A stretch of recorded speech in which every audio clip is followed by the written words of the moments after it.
Recap episode sebelumnya, seperti yang kita lihat di episode sebelumnya, Aang harus berhadapan dengan Zuko yang terus memburunya. Sementara Katara dan Sokka berhasil menyelamatkan Sai dan sang raja dari ledakan bom para pemberontak. Namun akibat keributan yang dilakukan Zuko, Aang yang berusaha memadamkan api malah tertangkap oleh tentara kerajaan tanah.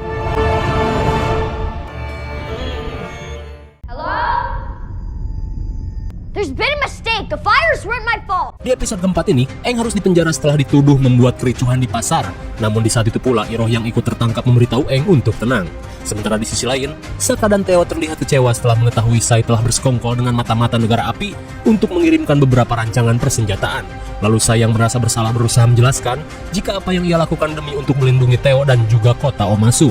Rupanya selama ini kota Omasu belum diserang dan aman akibat jasa dari Sai yang telah bernegosiasi dengan negara api. Di tengah perdebatan, mereka pun kaget saat Katara memberitahu jika Aang telah ditangkap tentara kerajaan tanah. Di malam harinya, scene beralih pada tentara kerajaan tanah yang sedang berpatroli.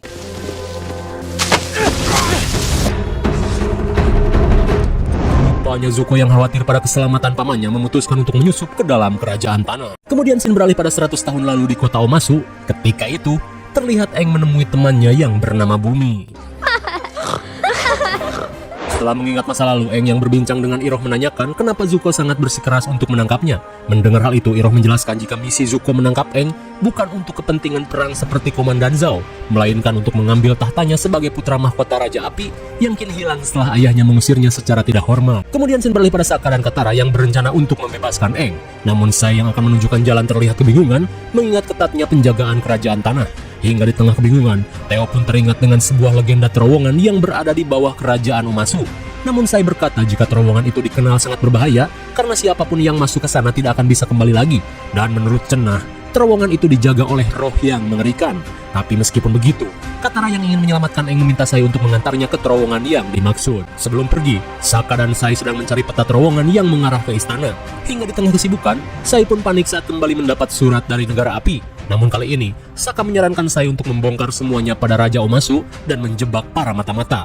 Ketika Sai merasa khawatir, Teo yang optimis meminta ayahnya untuk berjuang.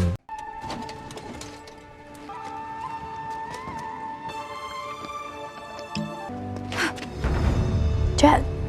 Saat Jet kembali menemui Katara, ia pun merasa kecewa karena Katara malah menggagalkan rencana revolusinya. Namun Katara berkata jika Jet sama saja dengan negara api.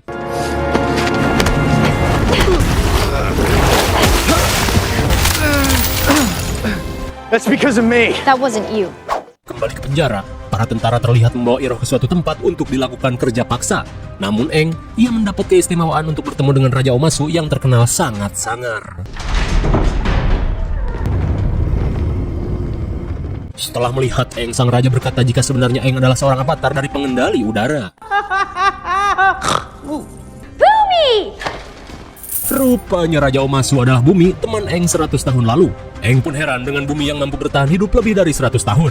Namun Bumi berkata, yang namanya juga umur siapa yang tahu. Namun Bumi merasa heran dengan Aang yang berumur 100 tahun namun masih saja bocil gundul seperti dulu.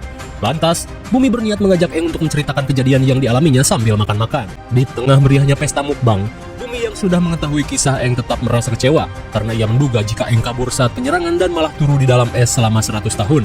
Mendengar hal itu, Aang menegaskan jika hal tersebut merupakan sebuah kecelakaan. Di tengah perdebatan, Aang meminta Bumi untuk melepaskannya karena ia harus segera pergi ke suku air utara dan menyelamatkan orang-orang yang akan diserang negara api. Mendengar hal itu, Bumi berniat membebaskannya, namun dengan syarat Aang harus menerima tantangan darinya. Meskipun tak tahu tantangan apa itu, Aang yang tak punya waktu akhirnya menerima tantangan tersebut. This was the only opening in the mountain. Kembali pada Katara dan Sokka yang baru tiba di Goa Terlarang. Mereka pun semakin heran saat mendengar suara musik. Well, good. Grab that, would you? Shake it. So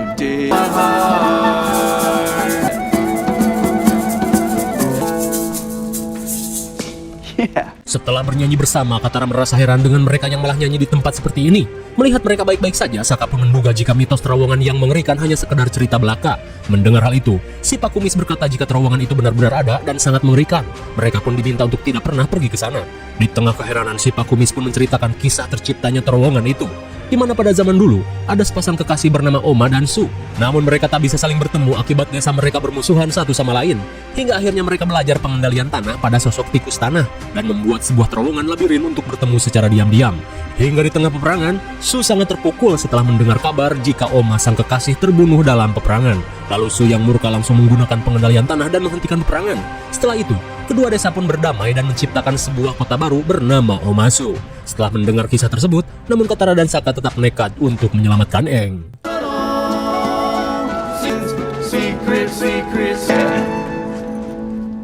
They're doomed. Sementara di sisi lain, Iroh sedang dalam perjalanan menuju tempat kerja paksa. Namun salah satu tentara yang mengenalinya terlibat dendam personal.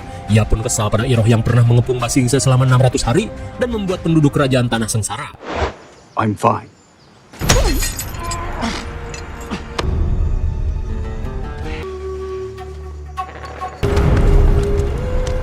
Tanpa sepengetahuan mereka, Iroh melemparkan medali White Lotus sebagai tanda jejak. Hingga sesaat kemudian, Zuko yang sedang melakukan pencarian akhirnya menemukan jejak dari pamannya.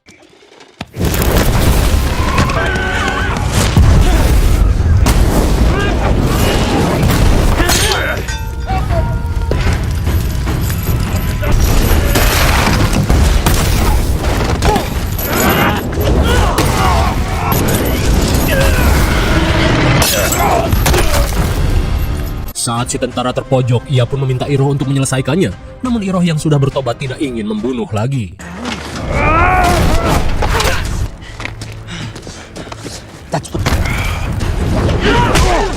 Setelah menolong pamannya, Zuko pun diminta untuk segera pergi sebelum bantuan kerajaan tanah berdatangan. Kemudian scene beralih pada Sokka dan Katara yang memasuki terowongan keramat.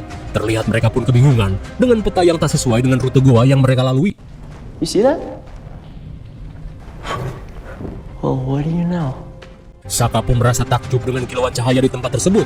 Ia pun menduga jika hal ini merupakan sebuah petunjuk untuk melintasi terowongan. Namun Katara berkata jika ini hanyalah sebuah batu akik yang menghiasi terowongan saja dan bukan sebuah petunjuk. Hingga di tengah cekcok kakak beradik ini, mereka yang tak punya banyak waktu bergegas melanjutkan perjalanan. Yeah, from the scroll. He knows how those memories can hold you back. Oh? We're just crystals. Like I thought. Sial sekali, setelah cukup jauh berjalan, mereka malah menemukan jalan buntu. Tanpa diduga jalan yang telah mereka lalui sudah berubah. Rupanya terowongan ini bisa berubah-ubah dengan sendirinya. Di tengah kepanikan mereka yang sedang mencari jalan keluar tiba-tiba saja mendengar sesuatu.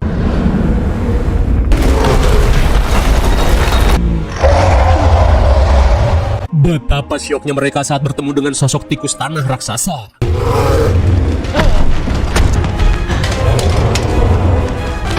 Dead end. Katara, I'm sorry.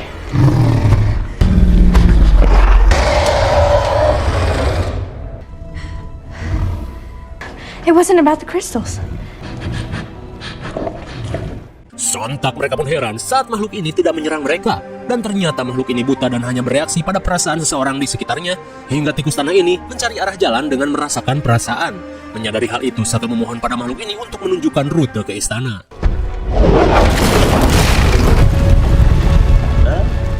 Kembali pada Aang, terlihat ia diajak Bumi ke suatu tempat. Kemudian Bumi mengingatkan Aang untuk berhati-hati dalam melangkah.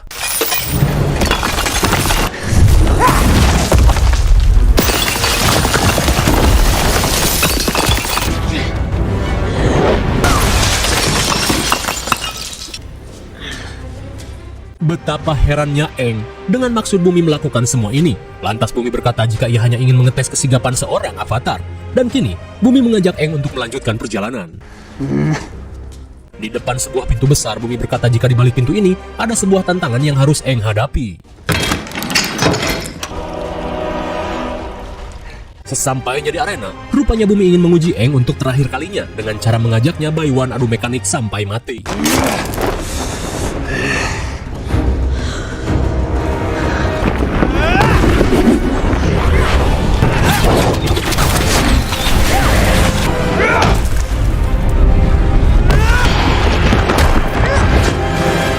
Setelah melakukan serangan pada Aang, Bumi menyayangkan Aang yang hilang selama 100 tahun hingga menyebabkan kekacauan di mana-mana. Ia pun merasa di dunia ini tidak ada seorang pun yang bisa diandalkan termasuk Aang.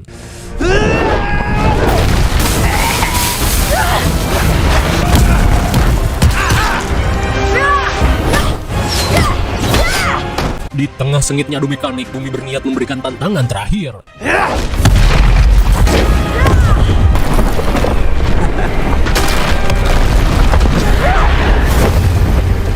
Saat Aang menahan kedua tembok dengan pengendalian udara, ia pun meminta Bumi untuk menghindar. Namun Bumi ingin Aang melepaskan batu di atas kepalanya dan menjadi pemenang. Hal itu pun dibutuhkan bagi seorang avatar agar tidak lembek. You have to save the whole world.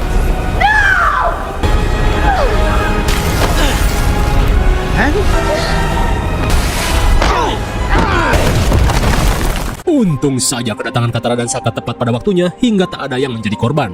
Namun di saat itu pula, Bumi merasa Aang telah curang karena dibantu teman-temannya. Lalu sambil menunjukkan barang pemberian Bumi 100 tahun lalu, Aang yang menyesal meminta Bumi untuk bekerja sama dan membantunya menjadi avatar yang akan menyelamatkan dunia ini. Mendengar hal itu, Bumi pun luluh dan bersedia membantunya. Beberapa saat kemudian, Bumi mendapat informasi jika pihak Omasu sudah meminta bantuan pada Ba Sing Se untuk mempersiapkan diri melawan negara api. Rupanya berkat informasi dari Sai, kota Omasu sudah bersiap untuk segala sesuatunya. Kemudian, Bumi meminta Aang untuk segera pergi dan melanjutkan tugasnya di tempat lain. Namun sebelum pergi, ia mengajak Aang untuk melakukan satu tantangan lagi.